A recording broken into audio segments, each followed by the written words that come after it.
আরে বেবি, আমি তোমাকে ছাড়া অন্য কোনো মেয়ের সাথে কথা বলি না। সত্যি তোমার বন্ধু অনেক ভালো।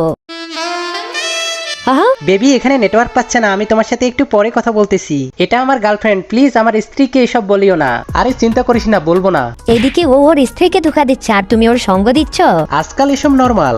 এক্ষুনি এখান থেকে ঘরে চলো, আর যদি না দাও তাহলে তোমার খবর আছে। পুলিশ এসেছে, জলদি পালাও। এইবার তো তুমি বেঁচে গেছো, কিন্তু পরের বার সত্যি ধরিয়ে দিব। এর মানে তুমি পুলিশকে খবর দিছো? এটা যদি আমার ফ্রেন্ড শুনে তাহলে ওর সাথে ফ্রেন্ডশিপ ভেঙে যাবে।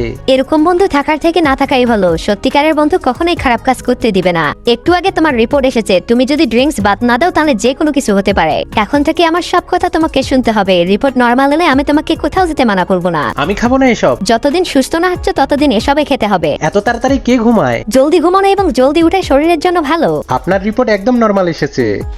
আপনি এখানে কেন? অতিরিক্ত ড্রিঙ্ক করার কারণে ওনার ক্যান্সার হয়েছে। আমি আজকের পর থেকে তোমার সব কথা শুনবো।